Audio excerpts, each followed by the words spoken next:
Shalom saudaraku, kita bertemu lagi dalam seri pengajaran keluarga. Seri pengajaran keluarga ini kita akan membangun pernikahan, membangun keluarga, membangun masa depan anak-anak kita. Saya berharap setiap orang tua belajar, setiap hamba Tuhan belajar, setiap anak-anak belajar, setiap pemimpin belajar. Karena keluarga menjadi fondasi masyarakat kita. Keluarga menjadi fondasi gereja. Kalau kita bisa membangun dengan baik, maka banyak hal akan terbangun dan banyak hal akan dicegah. Yang buruk akan dicegah supaya tidak terjadi. Dalam seri ini saya akan mengajar kepada saudara tentang 6 tugas bersama suami istri. Tugas bersama. Kalau saudara sering mendengar, oh tugas suami adalah ini, tugas istri adalah ini. Itu baik. Saya setuju. Selama itu sesuai dengan kebenaran. Tapi yang saya ajarkan ini sedikit berbeda. Saya akan menyebutnya tugas bersama. 6 tugas bersama suami istri. Saya tulis dulu ya. 6 tugas bersama suami istri. Tugas bersama. Karena suami istri memang harus saling tolong menolong. Saling membantu. Bukan saling merendahkan, bukan saling menyakiti, bukan saling melawan. Suami istri sebaiknya adalah saling tolong menolong, saling melengkapi, saling menyempurnakan. 6 tugas bersama ini saya bagi menjadi 2 besar. Saya tulis ya, 1, 2, 3, lalu 4, 5, dan 6. 1-3 adalah tugas bersama suami istri untuk keluarganya. Jadi 1-3 tugas bersama untuk keluarganya. Keluarga. Suami istri harus bekerja sama untuk keluarganya. Sedangkan 4, 5, 6 adalah tugas bersama untuk pasangannya. Untuk suaminya dan untuk istrinya. Karena di dalam membangun pernikahan, membangun keluarga, membangun anak-anak, membangun hubungan dalam keluarga kecil, keluarga besar, masyarakat, dalam gereja, dalam banyak hal ke depan. Suami istri ini mesti saling menguatkan satu sama lain. Sehingga 4-6 ini adalah tugas bersama untuk pasangannya. Untuk keluarganya cukup 3 Pak, cukup 3. Tapi nanti sudah perhatikan. Ini juga tidak bisa lepas dari membangun 6 fondasi, membangun banyak hal di mana itu akan melibatkan Tuhan. Sekarang kita mulai dari yang pertama. Saya bacakan ayatnya dulu. 1 Korintus 7 ayat yang ketiga. Hendaklah suami memenuhi kewajibannya terhadap istrinya, demikian pula istri terhadap suaminya. Tugas yang pertama adalah bersama mencukupi kebutuhan materi. Bersama mencukupi kebutuhan materi. Perhatikan, bersama. Memang idealnya adalah sang suamilah yang bertanggung jawab mencukupi kebutuhan keluarganya. Tetapi suami yang mencoba untuk mencukupi keluarganya butuh dibantu istri untuk mengaturnya dengan baik. Karena kalau sang suami bekerja keras mencukupi sedangkan istri tidak mengelolanya, tidak mengaturnya dengan baik, maka keuangan akan bocor, akan selalu kurang. Mengapa? Bukan masalah supply-nya yang berhenti, tapi pengelolaannya. Sehingga tugas bersama suami istri pertama ini adalah mencukupi bersama-sama mencukupi kebutuhan materi. Pak, bagaimana kalau suaminya tidak cukup kuat pekerjaannya, istrinya bisa bekerja membantunya? Oh ya benar, bukankah saya katakan bersama-sama? Pak, tapi kalau mereka sepakat, istrinya di rumah saja, banyak memberi waktu pada anaknya, sang suami bertanggung jawab penuh, enggak masalah. Yang penting konsepnya adalah bersama-sama mencukupi kebutuhan materi. Engkau mencarinya, mendapatkannya, aku mengelolanya dengan baik. Bersama-sama. Pak, kalau seandainya penghasilan istri lebih besar daripada suami, sekali lagi saya katakan, bersama-sama mencukupi kebutuhan. Bagaimana ngaturnya? Nanti detail kita akan membahas dalam pengaturan keuangan. Tapi singkatnya, sang suami harus mencukupi kebutuhan dasar keluarganya. Dari duit suaminya, dibelilah beras, minyak, kebutuhan rumah tangga, transport, walaupun tidak mencukupi semuanya. Tapi kebutuhan makan keluarga harus dari uang dari papahnya. Memang begitu cara membangunnya. Tapi bersama-sama, saudaraku. Menarik ya? Mari kita belajar. Yang sudah terlanjur untuk sendiri-sendiri, tapi berjalan selama puluhan tahun. Saya berharap saudara bisa memperbaikinya. Supaya apa? Supaya bisa menjadi contoh buat anak-anakmu. Dan kemandirian yang tidak tepat ini, yang kemudian dipulihkan akan memberikan suasana yang baik buat suami istri. Untuk membangun keterbukaan, membangun kepercayaan, membangun kerjasama di antara keduanya. Lalu bagian yang kedua, bersama membangun rasa aman. Bersama membangun rasa aman. Rasa aman, saudara. Saya bacakan dulu Amsal 31 ayat 10 sampai 12. Amsal 31 ayat 10 sampai 12. Istri yang cakap, siapakah akan mendapatkannya? Ia lebih berharga daripada permata.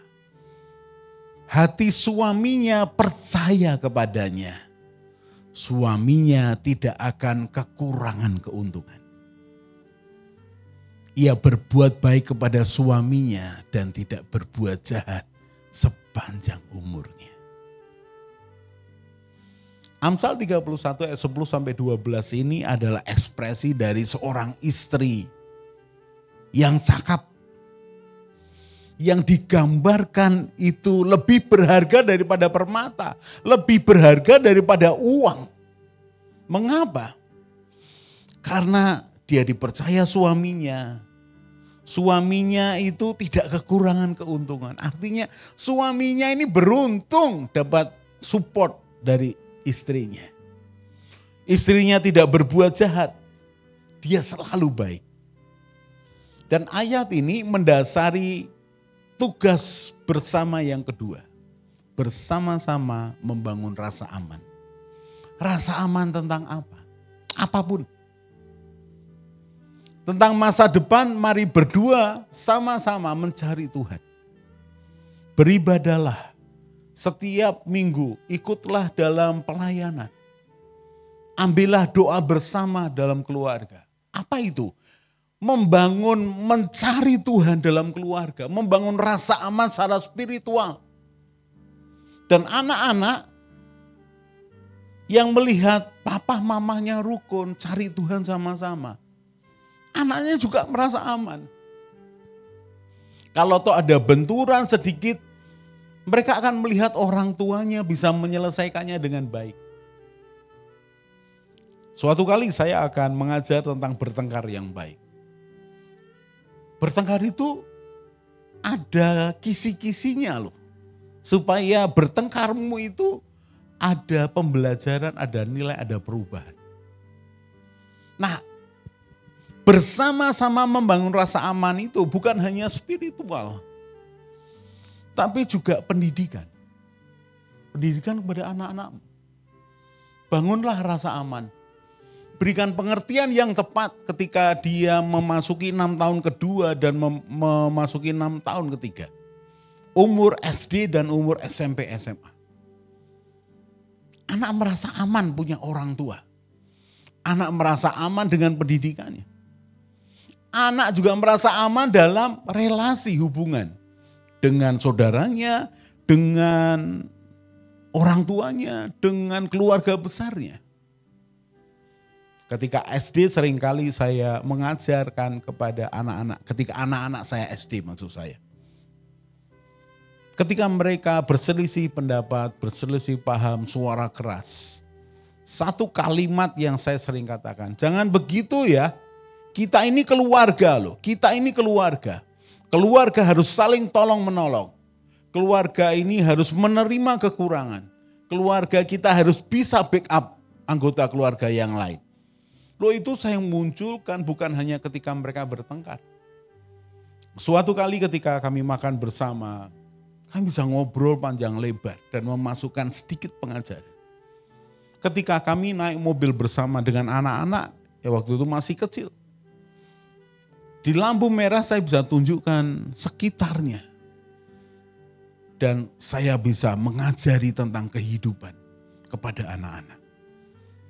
Anak-anak merasa secure, aman. Memang harus begitu. Ajari tentang Tuhan, ajari tentang pendidikan, ajari tentang hubungan. Ajari bagaimana mereka mengatasi masalah diri sendiri. Untuk apa? Untuk supaya mereka terlatih kelak membangun rasa aman. Lalu berikutnya yang ketiga. Yang ketiga adalah bersama melakukan tanggung jawab 24 tahun. Sekali lagi bersama.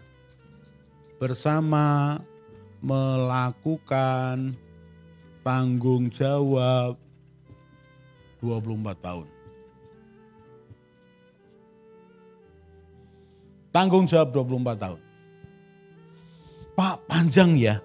Loh, saudara pikir menikah seneng-seneng aja, anak dibiarkan biar belajar sendiri. Konsep salah orang tua adalah anak-anak dibiarkan belajar sendiri. Oh iya, pada saatnya mereka akan belajar sendiri. Tapi 6 tahun pertama, 6 tahun kedua, 6 tahun ketiga, itu pendampingan orang tua sangat dibutuhkan. 6 tahun keempat tinggal geser-geser sedikit, tambahkan yang kurang, kurangi yang salah. Tapi 18 tahun ke bawah, 3 kali 6 tahun ini, pondasi yang luar biasa. Jangan biarkan anakmu diajari oleh babysitter atau pembantumu atau orang lain. Bahkan, saya harus bicara ini, bahwa tanggung jawab anak-anak itu di tangan orang tuanya, bukan di tangan kakek neneknya. Kakek neneknya membantunya, tapi tanggung jawab di tangan orang tuanya. Tanggung jawab 24 tahun.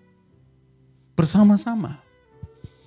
Jangan saling lempar tanggung jawab. Mari tangani bersama-sama. Mari atasi bersama-sama.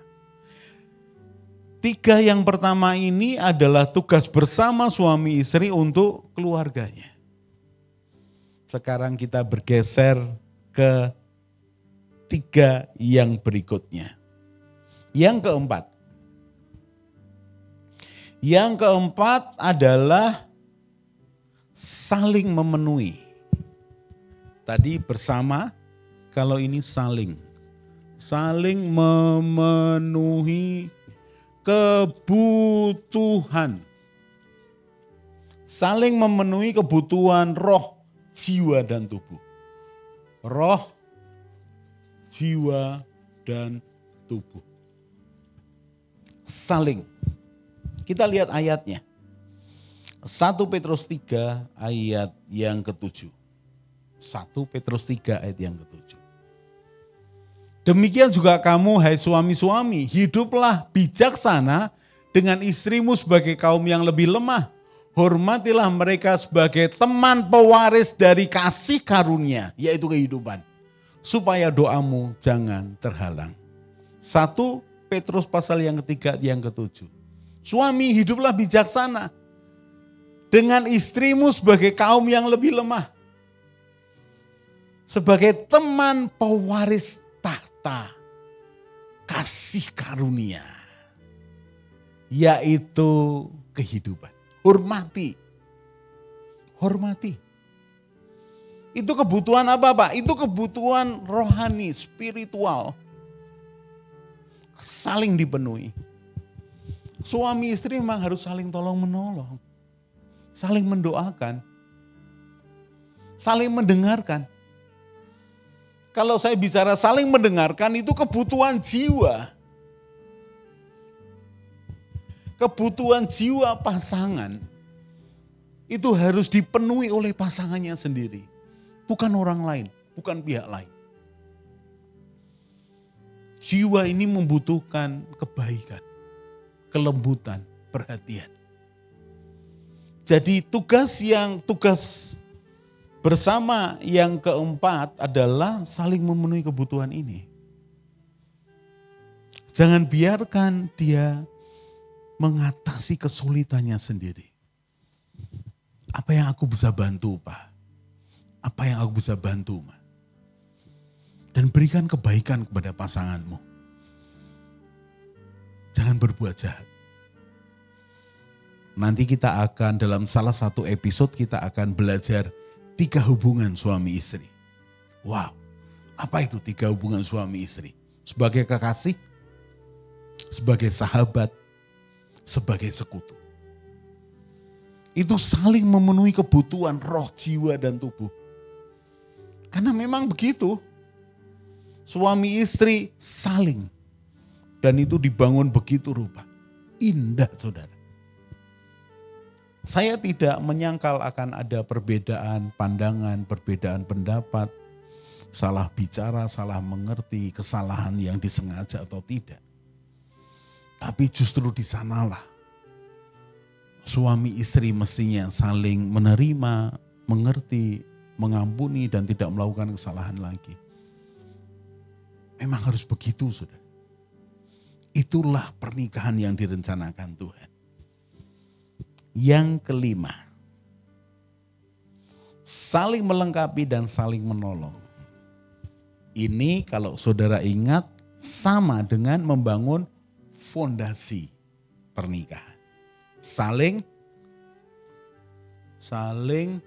melengkapi dan saling menolong. Kita baca ayatnya dulu. Galatia pasal yang ke-6 ayat yang kedua. Galatia pasal yang ke-6 ayat yang kedua. Bertolong-tolonganlah menanggung bebanmu. Demikianlah kamu memenuhi hukum Kristus.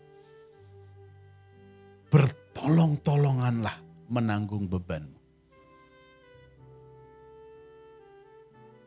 Suami punya tugas sendiri, istri punya tugas sendiri. Salinglah tolong menolong.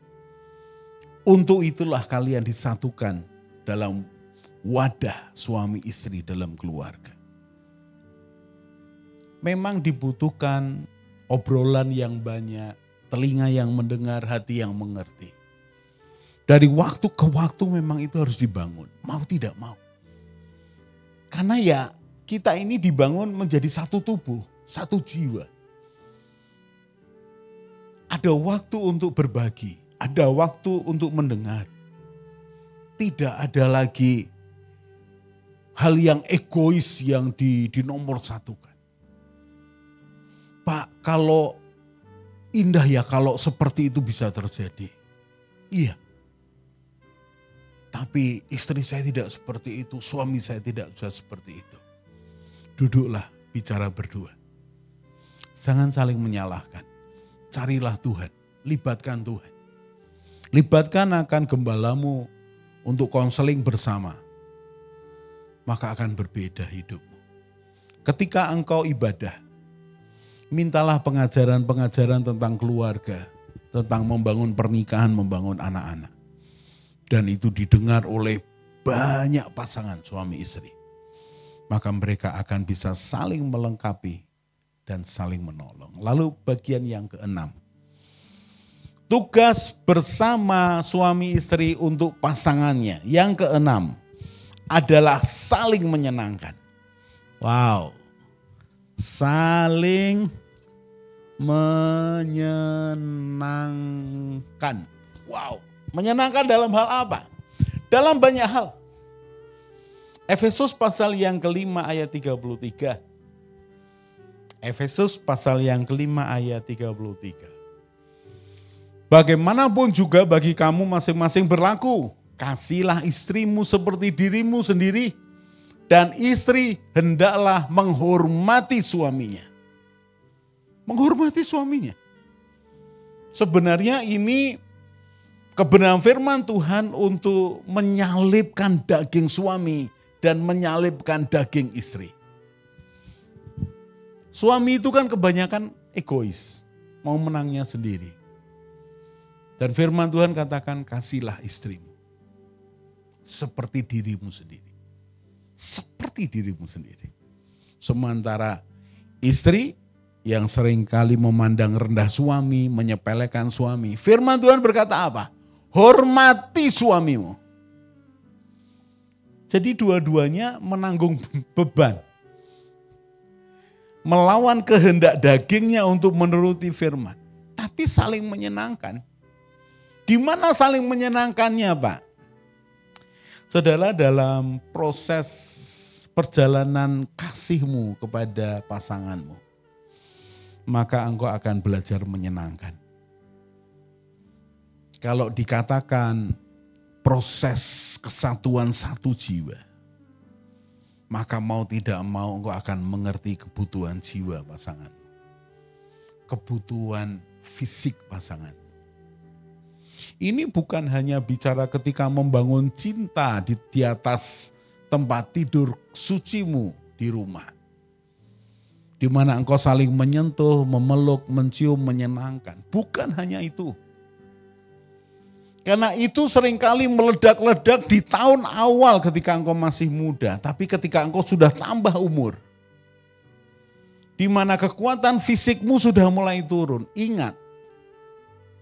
Nanti ketika kita belajar 3 hubungan suami istri.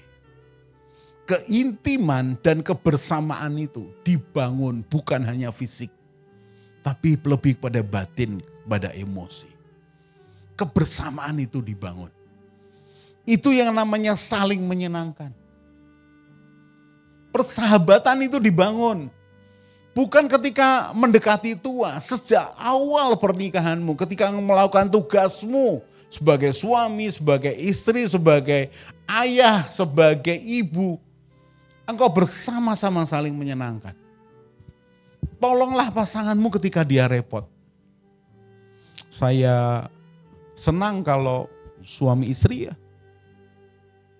itu bisa saling tolong menolong dalam hal ngurusi rumah tangga, ngurusi dapur, ngurusi anak-anak, sekolahnya anak-anak, mengatasi bersama-sama. Indah luar biasa. Jadi saling menyenangkan. Kita akan lihat kesimpulannya. 6 tugas bersama suami istri. Tugas yang ketiga yang pertama adalah tugas bersama untuk keluarganya. Kemudian yang kedua, 3 tugas yang lain adalah untuk pasangannya. Jadi tugas yang pertama, bersama mencukupi kebutuhan materi. Bekerja sama. Suami bekerja atau istri bekerja lalu dikelola bersama-sama. Lihat prinsip keuangan membangunnya. Lalu bagian yang kedua, bersama-sama membangun rasa aman dalam segala hal. Secara fisik, secara jiwa ataupun secara spiritual, secara batiniah. Bersama-sama. Lalu yang ketiga, bersama-sama melakukan tanggung jawab 24 tahun. Ini tugas bersama 1, 2, 3. Suami istri untuk keluarganya. Berikutnya 4, 5, 6. Tanggung jawab suami istri untuk pasangannya. Yang keempat, saling memenuhi kebutuhan roh, jiwa, dan tubuh. Saling menyentuh, menyenangkan. Bahkan kalau hal yang fisik bisa menyenangkan pasanganmu, dia belikan barang, belikan sesuatu untuk menyenangkan dia. Bukan cuma memenuhi kebutuhan materi, tapi menyentuh kebaikan untuk jiwanya. Yang kelima, saling melengkapi dan saling menolong. Suami istri. Tugas bersama untuk pasangannya. Yang keenam, suami istri saling menyenangkan dalam segala hal. Kalau saudara merasa bahwa kami ini belum sampai pada titik itu semua, Pak. Duduklah bersama, berdoa. Coba bicara tanpa hal yang negatif, tanpa prasangka. Satu demi satu dibahas. Maka kehidupan suami istri akan indah luar biasa. Saudaraku, kalau 6 tugas bersama suami istri bisa dilakukan dari awal. Sampai anak-anak mandiri. Sampai kemudian engkau punya cucu. Engkau punya mantu. Dan engkau bisa pelihara tugas bersama dengan baik. Maka kehidupan pernikahanmu akan sangat menyenangkan. Saudara, mari libatkan Tuhan. Mari cari Tuhan. Mari belajar satu sama lain. Biar tanggung jawab ini dipikul bersama-sama. Saling tolong-menolong, menanggung beban. Dan Tuhan akan menolong kita. Kita akan lanjutkan. Di episode berikutnya ada banyak pengajaran yang menarik. Buka hati. Buka hati. Ambil waktu untuk belajar bersama-sama. Maka Tuhan akan diberikan ruang semakin besar dalam kehidupan keluarga dan rumah tangga kita. God bless. Mari bergabung dalam Keluarga Indonesia dengan cara subscribe channel ini. Di Keluarga Indonesia, kita akan belajar bersama tentang pranikah, pernikahan, keluarga, parenting, mertua menantu, dan juga family unboxing. Jadi jangan lupa share pada teman dan keluarga dan juga subscribe.